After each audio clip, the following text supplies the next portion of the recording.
Amém? Irmãos, eu quero trazer uma mensagem para a igreja hoje.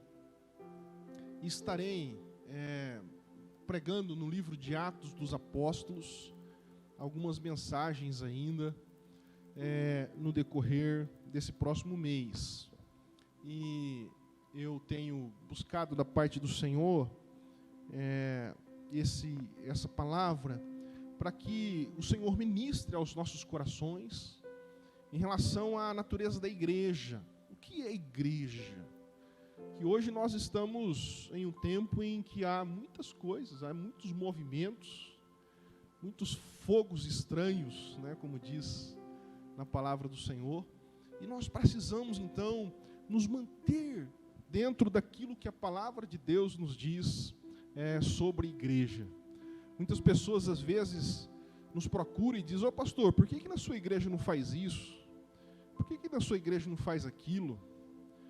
Por que na sua igreja não joga sal no corredor? Por que na sua igreja não faz aquilo outro? E a resposta é porque nós aqui procuramos, e com toda humildade dizemos isso, porque também temos falhas, limitações, mas nós buscamos com muita intensidade no nosso coração a vivermos a vida comunitária como igreja e a nossa vida pessoal também, conforme aquilo que a palavra de Deus nos orienta, sem aditivos. Tem uma foto, ô Léo, eu mandei uma foto no grupo de lives, se você conseguir colocar para mim, para aí. Mas hoje em dia nós temos, amém, irmãos? Nós já vamos ler a Bíblia já. Nós temos hoje algumas coisas que podem, eu digo isso de forma introdutória, que parece, mas não é. Não é? Tem muitas coisas que parecem, mas não é. Esses dias eu vi uma propaganda, Rogério, sobre carne de soja. Se é de soja, não é carne. É um produto muito bom, quem gosta, é maravilhoso, mas não é carne. Carne é carne de boi, de porco, de galinha, de peixe. Então hoje nós estamos assim, chama uma coisa daquilo que ela não é, e aí ela passa a ser, simplesmente pelo fato de você estar chamando aquilo de um nome comumente convencionado. E eu digo isso com muito temor diante de Deus, sem querer machucar ninguém, nenhum colega, pastor, nenhum irmão de outra denominação, mas faço isso em tese, para que nós possamos também ter o cuidado, porque dos objetivos da palavra do Senhor é nos ensinar. E às vezes há muitas pessoas chamando alguns movimentos de igreja, e aí por chamar de igreja, todos pensam que é igreja, mas quando você entra lá dentro, não há os pilares históricos, bíblicos, espirituais daquilo que é a igreja de Jesus Cristo. É um movimento que qualquer pessoa pode ir, e vivemos numa liberdade, e é bom que seja assim, mas não é a igreja de Jesus. E é bom que nós saibamos disso, porque enquanto isso há lá fora, ok. O problema é que quando isso lá fora começa a se ter uma necessidade de querer que aqui nós sejamos iguais a eles, mas o que eles fazem não diz respeito àquilo que a Bíblia nos diz. E o grande esforço da igreja de Jesus Cristo, a igreja original de Jesus Cristo, é vivermos aquilo que a palavra de Deus nos orienta. Esse é o grande desafio. O desafio não é viver aquilo que arrepia, porque hoje está assim, é de Deus se arrepia, arrepiou, ai, é o Espírito Santo. Não, uma bela poesia, um belo acorde, arrepia também. Não é? Tem uma história que o rapaz estava passando perto de um comício, e um político falando, e o político sabe falar umas frases de efeito, bonita. E aí aquele irmão com a voz bem postada, E aquele político falando bonito. Ó, se vocês votarem em mim, a rua que é subida, eu vou fazer descida. Mas aí fica subida para o outro lado. Mas fala com tanta convicção, que aí tinha um irmãozinho simples passando longe, parou, olhou, e falou assim, meu Deus, olha que homem cheio do Espírito Santo, eu me arrepio inteiro. E às vezes nós vivemos isso. Procuramos coisas que mexem com as nossas emoções, enquanto deveríamos, como igreja de Jesus Cristo, como os irmãos de Beré, procurar aquilo que a palavra de Deus nos diz, o que é e o que não é. O que é e o que não é não depende das nossas emoções, de como as recebemos, mas depende daquilo que a Bíblia mesmo diz o que é a igreja de Jesus Cristo. Muitas pessoas hoje sobem nos montes. Tem até um candidato a presidente cômico, ele é muito engraçado, eu gosto dele. Eu até ia votar para ele esse ano, mas ele disse que não vai mais ser candidato a presidente, o Cabo Daciolo. Então ele sobe em cima das montanhas lá do Rio de Janeiro e fica lá em cima. E lá em cima ele recebe supostamente direcionamentos daquilo que é a verdade para a igreja, para o mundo.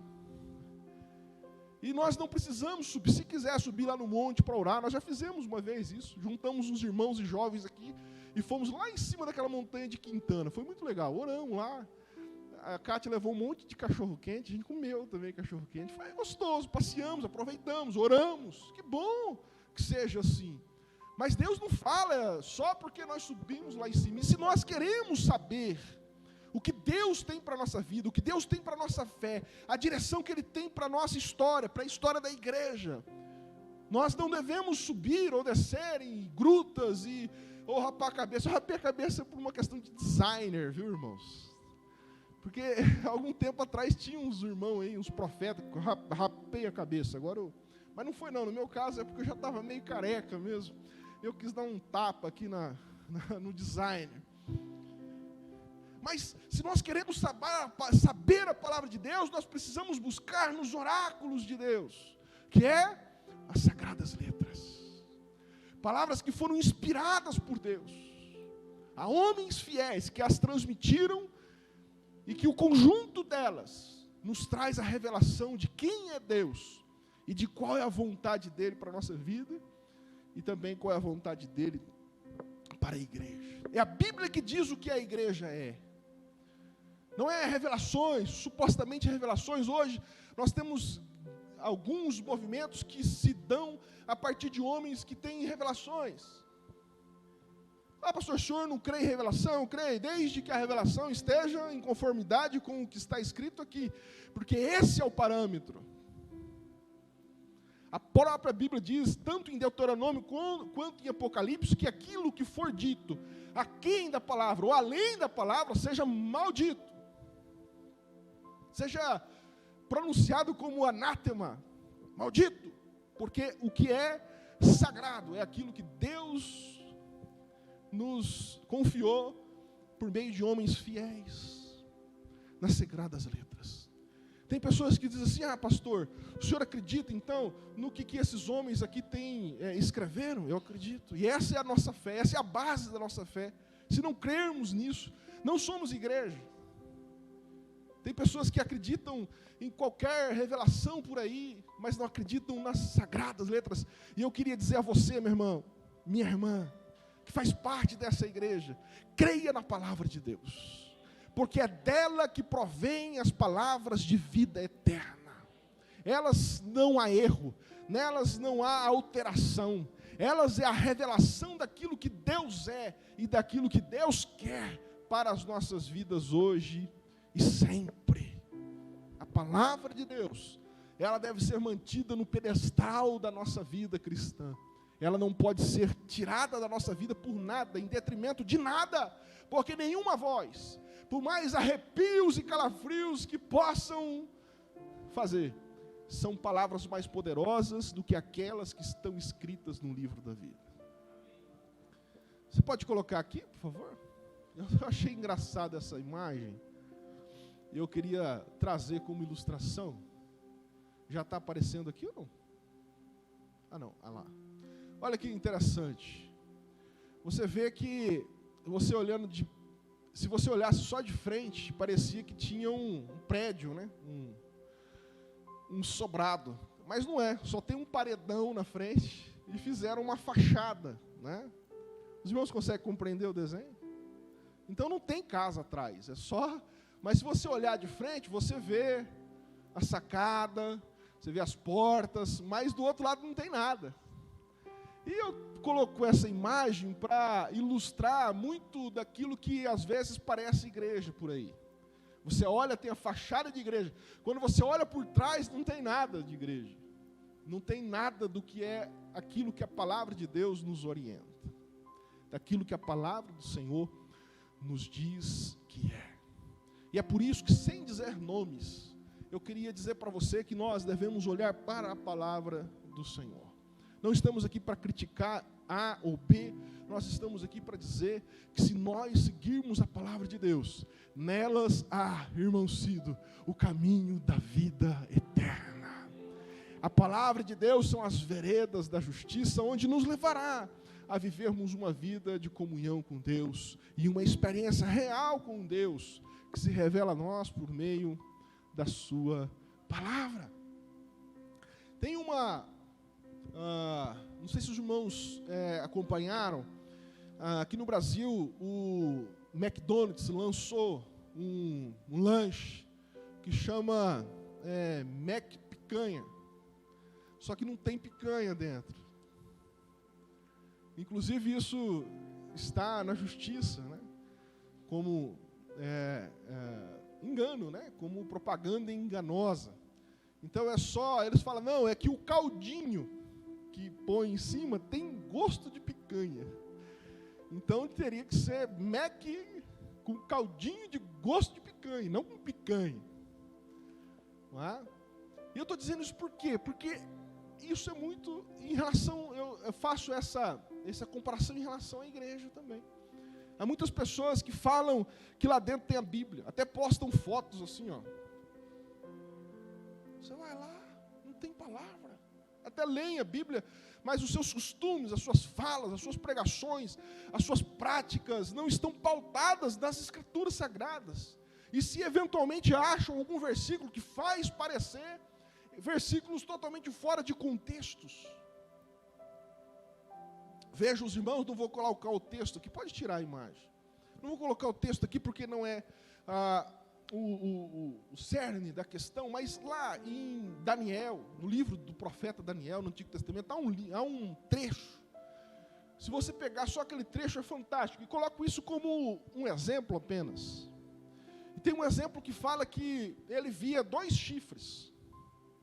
E vinha um animal que, sem tocar a terra, derrubou os 2 chifres.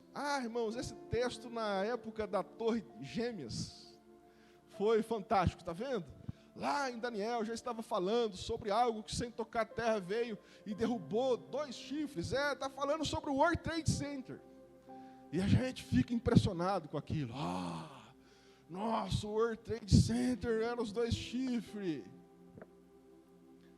E é interessante que não há problema nenhum em ver isso e achar interessante, mas de coisas interessantes em interessantes, às vezes passamos a nossa vida cristã em busca de coisas interessantes, sem colocarmos em prática na nossa vida as coisas que são importantes para a vida cristã.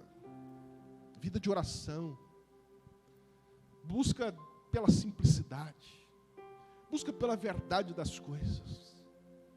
Uma vida de testemunho, uma vida onde nós empenhamos a nossa palavra e as cumprimos diante da família, diante da sociedade, diante da igreja. Coisas que são princípios da fé cristã e que às vezes deixamos de lado para podermos falar coisas extraordinárias, sendo que aquelas mais triviais não temos feito. Mas hoje, como pastor seu, eu queria falar para você no nome de Jesus Cristo. Não se engane com coisas espalhafatosas que dizem por aí, que muitas vezes chamam atenção, mas busque viver a vida cristã simples e genuinamente, assim como Jesus nos ensinou. Porque esta, de fato, é a vontade de Deus para as nossas vidas. No Evangelho tem um texto que diz que no finais dos tempos, no dia em que todos estariam diante do Senhor para prestar contas, a Bíblia diz que alguém chegou diante de Deus e falou assim: Senhor, eu fiz coisas extraordinárias lá na terra em seu nome. Curei enfermos, ajudei pessoas. Lá na igreja eu era o destaque, eu era o cara. Eu era muito bom cristão. Aí Jesus, é claro que eu estou falando das minhas palavras, mas esse texto está no Evangelho. Diz que Jesus olhou para essa pessoa, do pé à cabeça, olhou. Lá no texto está escrito assim: disse o Senhor, sai-vos de mim, maldito, porque eu não vos conheço. Mas eu diria nas minhas palavras, Jesus olhando assim: conheço você não, camarada. Não sei quem que você é, não. E é por isso que eu trago essa mensagem com muito temor no coração, irmãos. Para que nós não sejamos conhecidos das pessoas como homens espirituais e mulheres espirituais, mas que nós sejamos conhecidos por Jesus, como servos, como filhos amados dele, que tem comunhão com ele, que crê nele, que crê na palavra dele, que crê na misericórdia dele, e que procura de todas as formas e com toda a intensidade do coração viver o estilo de vida que ele propõe a nós por meio da sua palavra. Eu queria que os irmãos abrissem as Bíblias em Atos dos Apóstolos. Obrigado. Capítulo de número 1. E eu digo Atos dos Apóstolos. Amém, irmãos? Está cedo ainda. A gente termina o culto aqui umas 11, 11h10, viu, Elisângela? Fica tranquilo. Umas 11 horas a gente termina já. Brincadeira. Daqui a pouco a gente vai terminar. O livro de Atos dos Apóstolos, capítulo de número 1.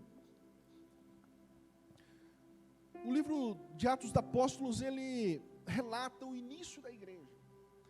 E se nós queremos saber o que é a igreja de Jesus Cristo, e vivermos a igreja de Jesus Cristo, nós devemos primeiro conhecer o livro dos apóstolos. Porque foram a eles que Deus revelou os princípios da igreja dele. O que é igreja, irmãos? O que a palavra igreja significa? Congregação. O original da palavra igreja no grego significa aqueles que foram chamados para fora, aqueles que foram chamados do mundo para viverem uma vida conforme os preceitos da palavra de Deus. E é por isso, por exemplo, nós vemos aqui no livro de Atos dos Apóstolos que os irmãos que se reuniam em Antioquia pela primeira vez foram chamados cristãos. Por que eles foram chamados cristãos? Porque eles falavam de Jesus e pautavam as suas vidas diante do Evangelho de Jesus. Então, não sei se os irmãos me entendem, mas o Evangelho de Jesus não sei se eu vou conseguir dizer para vocês, é uma forma de viver. O Evangelho de Jesus não é só um livro assim espirituoso, que a gente... Não, Jesus nos ensina, o Evangelho dele, ele nos ensina como vivermos, como nos procedermos, como reagirmos diante do mundo. É uma filosofia de vida. É a filosofia que Jesus nos deu, nos entregou. E depois os apóstolos continuam fazendo esse trabalho, revelando a nós como nós devemos proceder como marido, como devemos nos proceder como esposa, como devemos nos proceder como filhos, como pais, como empregados, como patrões, diante das autoridades, diante da igreja, diante das pessoas que não têm fé. E a Bíblia nos ensina vastamente tudo o que principalmente nós precisamos para viver. Há na Bíblia, há nas Escrituras Sagradas uma forma de procedermos. se não há exatamente o que fazer, há pelo menos princípios que nos levam a vivermos a vontade de Deus para a nossa vida. E nós precisamos levar isso muito a sério, com o risco de vivermos muitas vezes experiências que não são aquilo que Deus queria para as nossas vidas. Atos, capítulo de número 1. Então, o livro de Atos é imprescindível que nós conheçamos. Quem aqui já leu o livro de Atos inteiro? Márcio, Moncido, Madeleine, André, irmã Dete, Leandro, irmã Niquei, amém. E nós precisamos ler. O livro de Atos, ele é fantástico, porque o livro de Atos é o começo da igreja. E se nós não conhecemos o começo, nós não podemos entender o que nós estamos fazendo hoje, como igreja. O que é a igreja? A igreja tem um limite, a igreja leva consigo uma mensagem. E é uma mensagem que está nas Escrituras. Nós corremos o risco hoje, por exemplo, de vivermos pessoas que escutam coisas antagônicas na internet e acreditam em tudo, de A a Z. E às vezes não é possível, porque exatamente uma doutrina anula a outra, ou é isso ou é aquilo. Não dá para você gostar de ouvir a minha pregação e ouvir algumas pregações de outros pastores que tem por aí, embora tenhamos o mesmo nome de pastor, mas às vezes há diferenças, porque nós buscamos aquilo que está na palavra do Senhor. E eu queria já praticamente dizer algo aqui para os irmãos. Primeiro, quando você ouvir alguém dizendo assim, irmãos, em voz gemida, eu subi lá e Deus me falou, irmãos, desconfie, por favor. Faça isso por sua fé, por sua família, por sua saúde mental. Desconfie. Olha, eu subi e com o manto lá em cima e fiquei 3 dias sem tomar banho e eis que vi uma palavra, irmãos. Assim nasceu os mormons, assim nasceu tantas outras coisas. Algumas religiões que são feitas a partir de pessoas que teve acesso que se estribuchou no chão com problemas psiquiátricos, depois volta e escreve livros, e tem um monte de gente que segue. Por que você não lê a Bíblia, irmão? Lê a Bíblia. Não, mas pastor, tem um livro aí, nosso irmão lá, ele visitou o 7º céu. Então, lê Atos, lê as cartas paulinas, porque Paulo também visitou o 7º céu. Por que você não lê a Bíblia? E às vezes nós estamos cegos diante disso, quando temos nas nossas mãos a palavra santa de Deus. Pastor, mas eu não consigo entender lá em casa. Então, o que nós estamos fazendo aqui? O que nós fazemos de quarta-feira? Explicamos a palavra. E é por isso que nós precisamos, então, nos ater à palavra de Deus e ficarmos com ela. Irmãos, já tem tanta coisa na Bíblia. E às vezes nós queremos buscar coisas aí que tem aparência, mas não é. Chama a atenção, mas não é.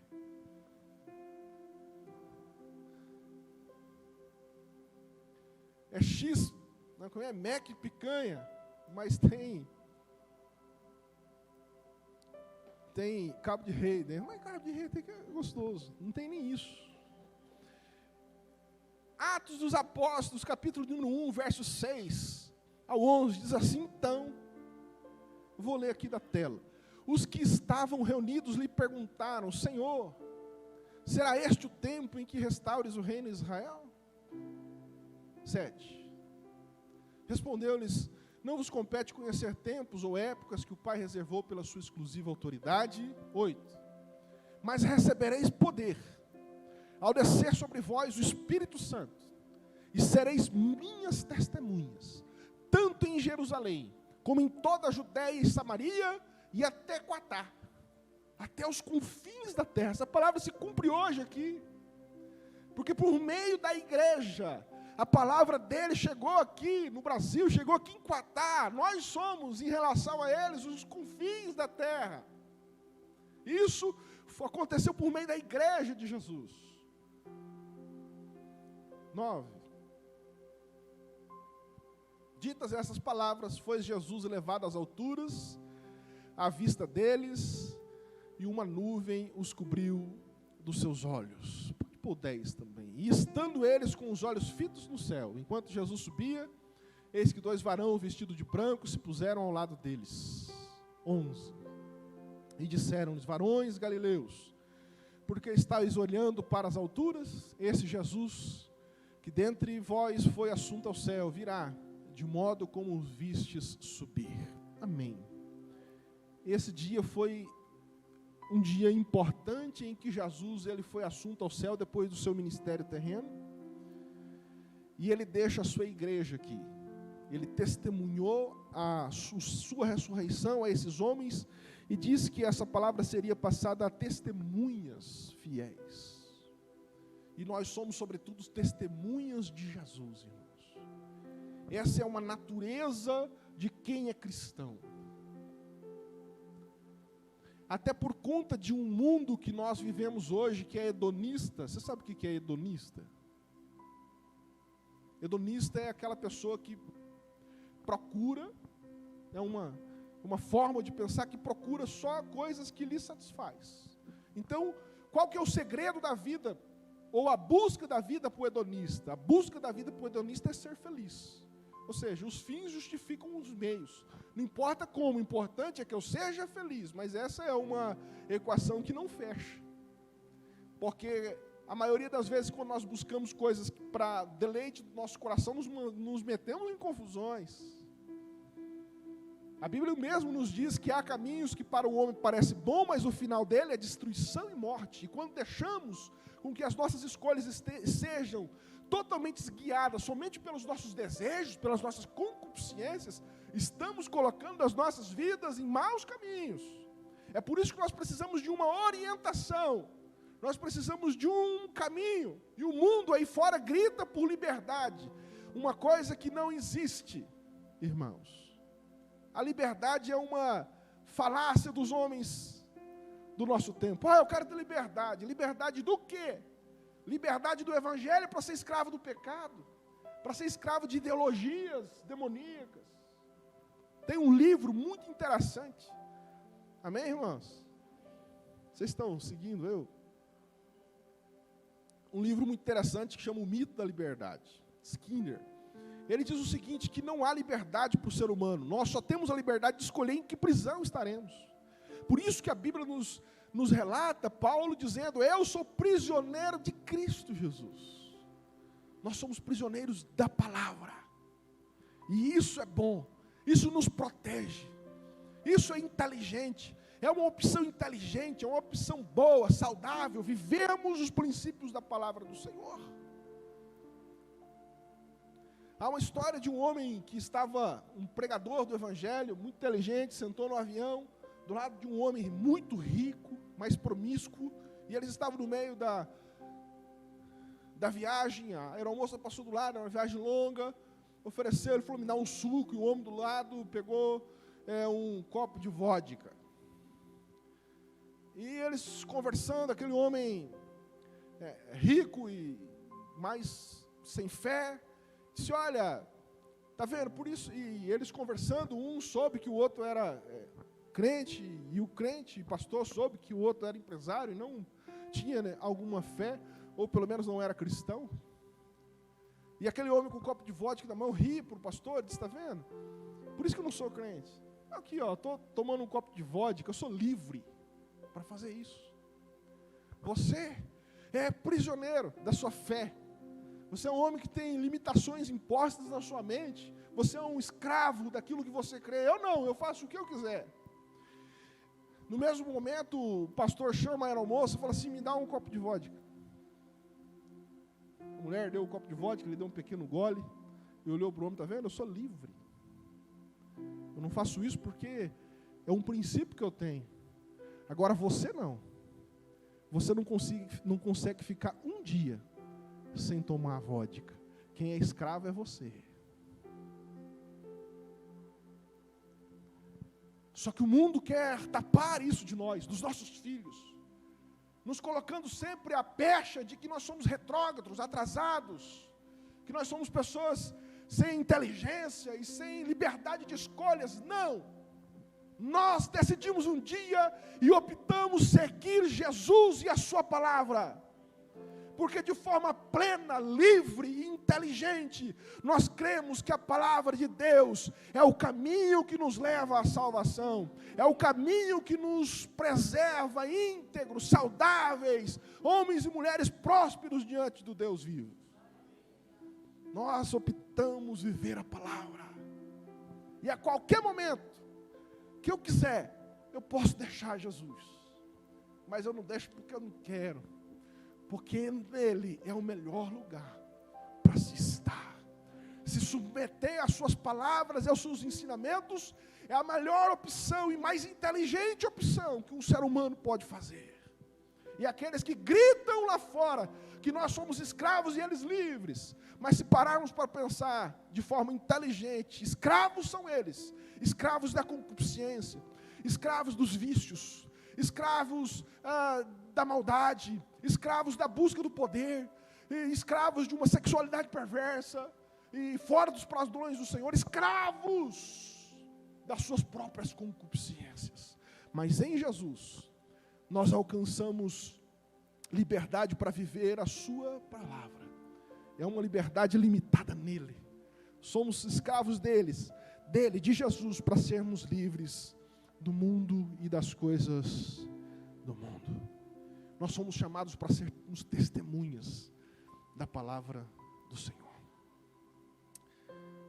Rapidamente, falando sobre o livro de Atos, o texto que nós lemos, o verso 8, diz que nós receberíamos poder ao descer sobre nós o Espírito Santo. Um dia nós recebemos o Espírito Santo de Deus nas nossas vidas, irmãos. E isso nos deu poder para vencermos, irmã Dora, para sermos testemunhas. Não estamos sozinhos nessa caminhada. E a palavra do Senhor nos chama então para vivermos essa vida de testemunhar o quê? Testemunhar Jesus e a sua palavra e o seu evangelho.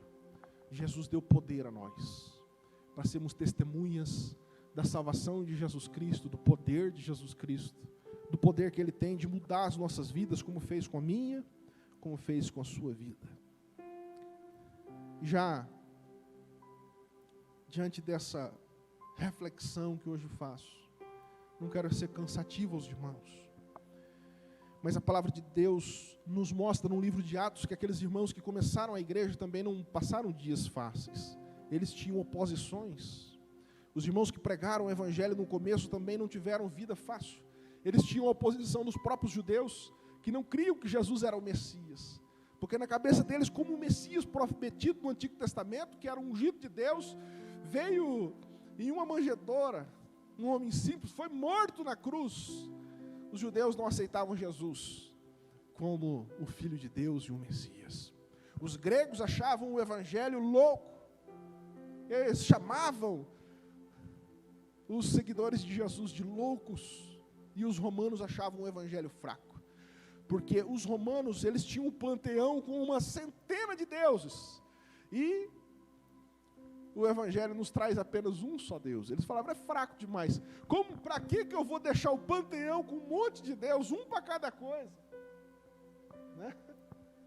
Um para cada milagre, para depois pegar um só. Então na cabeça deles o evangelho era fraco. E com todas essas oposições, com todas as dificuldades que haviam na época, aqueles irmãos, pelo poder do Espírito Santo, pregavam a palavra, sem inová-la e sem aditivá-la com mentiras, ou com enganações, ou com aditivos humanos, ou com pretextos emocionais. Pregavam a palavra de Deus como ela é. E a palavra de Deus, simples e pura, fazia um efeito extraordinário no coração das pessoas. E elas encontravam razão para viver no Evangelho de Jesus. Achavam abrigo em Deus. Os seus corações eram apaziguados quando se encontravam com o Jesus do Evangelho. E que nós mantenhamos a nossa fé e o nosso coração nesse Jesus. E nesse evangelho que não é simplório, mas é simples. Que até uma criança pode ouvir e entender. De um Deus que nos ama. De um Deus que nos salva, nos redime e por meio da sua palavra nos indica um caminho para seguirmos. E mesmo que em algum momento da vida desviarmos desse caminho, Ele sempre está pronto para nos chamar de volta, para vivermos aquilo que Ele quer para a nossa vida. Que o Senhor nos ajude, assim como os primeiros cristãos. Lá no capítulo 11, fala dos irmãos de Antioquia, onde era Lucas, o escritor de Lucas. Muitas pessoas acham que Lucas era apóstolo, né? Ele não era apóstolo. Ele foi salvo em Jesus Cristo com uma das igrejas que o apóstolo Paulo fundou, em Antioquia da Psídia. Ele era um médico, um doutor, e escreveu o evangelho por meio de pesquisas, e ele mesmo, em alguns momentos, não coloca eles, coloca nós, ou seja, ele mesmo participou de alguns eventos do livro de Atos, mas também foi um homem inteligentíssimo da sua época, um médico daquela época, era alguém que tinha acesso a muito conhecimento, e esse homem foi impactado pelo evangelho naquela época, e dedicou a sua vida a escrever um dos evangelhos mais completos que há, que é o evangelho de Lucas, e também escreveu o livro de Atos dos Apóstolos, que compõe hoje o cânon das Escrituras. Lucas, um médico, um homem importante da cidade de Antioquia.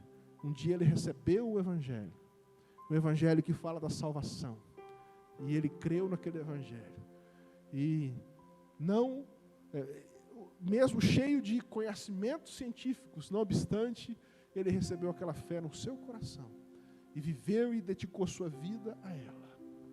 E que isso possa impactar o nosso coração. Porque, e termino com essa palavra, porque Lucas, Márcio, ele era um fruto da sua igreja. A igreja que foi aberta em Antioquia por uma das viagens missionárias de Paulo, pregou e alcançou o coração de Lucas com o evangelho. Um homem dedicado, um homem que serviu com a sua inteligência o reino de Deus. Um homem que fez muito pelo evangelho no começo. Lucas, ele era um fruto da sua igreja. A pergunta que fica para nós: o quanto nós como igreja, eu não vou dizer nem colocar o peso da igreja brasileira, não, nós como igreja aqui em Quatá, cristã evangélica, nós como igreja, o quanto estamos influenciando pessoas a viverem intensamente o evangelho de Jesus. A igreja é um lugar, sim, de acolhimento, um lugar terapêutico, onde oramos, choramos com as pessoas. A igreja faz esse serviço. A igreja também é um lugar de fazer serviço social, de cesta básica, mas isso são coisas corolárias. A principal natureza da igreja é influenciar pessoas para que vivam intensamente o evangelho de Jesus. E nós só estaremos aptos para isso quando nós mesmos vivermos intensamente o evangelho de Jesus. E nós não vamos fazer isso porque o pastor é bom ou é ruim. Tirar o pastor Uman daqui e trazer um pastor bom. Se a igreja não for uma igreja que ama, uma igreja que busca a palavra, uma igreja que busca viver os princípios do Senhor, essa igreja não vai fazer a diferença onde estamos. A pergunta que fica para mim e para cada um dos irmãos: será que nós temos sido uma igreja como a de Antioquia? Será que nós, algumas pessoas que passam por aqui, convivem com a gente, são transformadas, são tocadas pelo evangelho? Ou não? Em que grau isso acontece? Eu queria que esse desafio ficasse na vida de cada um de nós. Não como cobrança culposa, mas para refletirmos. Será que nossa vida, ela faz diferença na vida de outras pessoas? Ou nós estamos voltados para nós mesmos? Ou buscando a igreja apenas como um lugar de terapêutico, para chorar as nossas mágoas, para ter um amigo, para de vez em quando comer um bolo, para termos um grupo social bacana, para estarmos. A igreja faz todo esse trabalho. mas, sobretudo, nós fomos chamados para sermos testemunhas de Jesus. O Espírito Santo do Senhor foi dado à igreja para que nós sejamos testemunhas de Jesus, para que as pessoas vejam Jesus em nós, para que as pessoas vejam a graça de Deus em nós. Esse é o desafio para nós nessa semana. Porque, irmãos, quando formos assim, coisas extraordinárias acontecerão no nosso meio. Nós não precisaremos fazer nada artificial. Não precisaremos fazer aqui malabarismo, o dia da cura, Deus vai curar. Deus vai fazer. Enquanto cantarmos, Deus vai fazer milagres. Deus vai visitar os nossos filhos. Deus visitará a nossa casa. Enquanto servirmos, enquanto colocarmos a nossa mão na obra, o Senhor colocará a mão dele na nossa vida, na nossa história. Coisas acontecerão, porque quem busca primeiro o reino de Deus e a sua justiça, as demais coisas são acrescentadas. Esse é o desafio. Sermos testemunhas de Jesus, fiéis à palavra de Deus, e quando formos assim, decorrerá disso as bênçãos de Deus sobre as nossas vidas.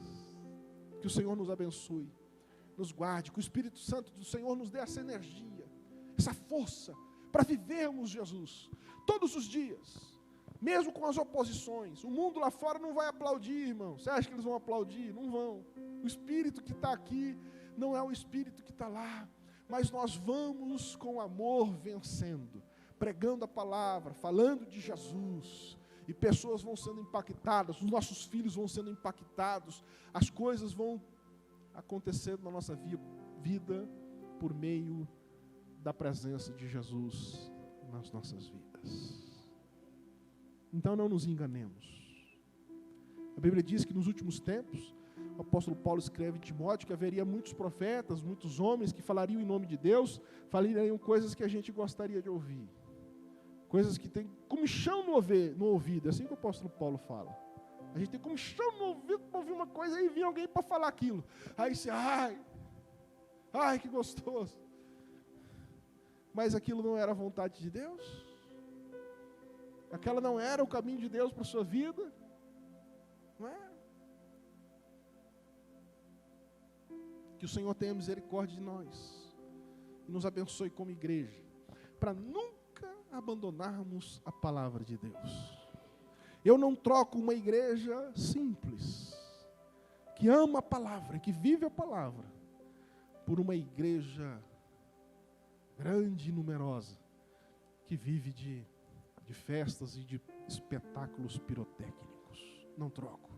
Eu fico com uma igreja simples, mas que busca viver a simplicidade e a integralidade dessa palavra que é santa e que foi dada por Jesus para as nossas vidas. Porque os espetáculos, um dia a luz se apaga, a cortina fecha, mas quando nós vivemos dia após dia com a palavra do Senhor, nós temos esperança de vida eterna. Se coloque em pé, que eu quero orar por você em nome de Jesus.